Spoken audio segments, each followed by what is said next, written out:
अनंत चतुर्दशी व्रत कथा। प्राचीन काल में सुमंत नाम का एक नेक तपस्वी ब्राह्मण था। उसकी पत्नी का नाम दीक्षा था।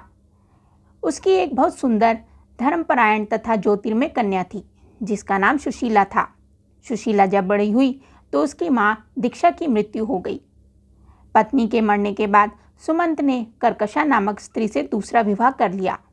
सुशीला का विवाह ब्राह्मण सुमंत ने कौंडिन्य ऋषि के साथ कर दिया।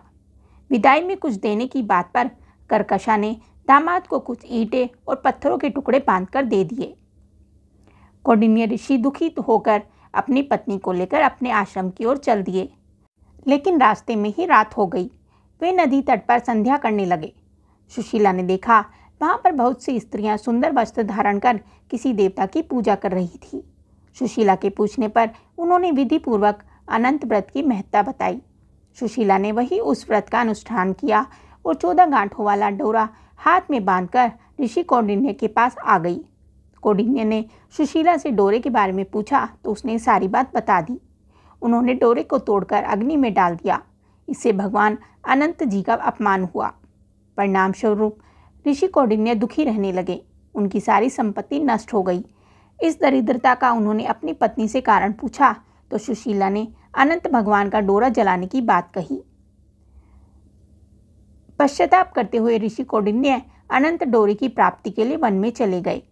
वन में कई दिनों तक भटकते भटकते निराश होकर एक दिन भूमि पर गिर पड़े।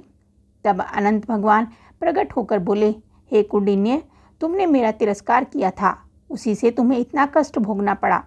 तुम दुखी हुए, अब तुमने पश्चाताप किया है, मैं तुमसे प्रसन्न हूँ। अब तुम घर जाकर विधि पूर्वक अनंत व्रत करो। 14 वर्ष के बाद व्रत करने से तुम्हारा दुख दूर हो जाएगा। तुम धन धान्य से संपन्न हो जाओगे। कौंडिन्य ने वैसा ही किया और उनके सारे कलेशों से मुक्ति मिल गई। श्री कृष्ण की आज्ञा से युधिष्ठिर ने भी अनंत भगवान का व्रत किया, जिसके प्रभाव से पांडव महाभारत के युद्ध में विजयी हुए तथा चिरकाल तक राज्य करते रहे। ये कथा आपको कैसी लगी हमें कमेंट करके ज़रूर बताएं।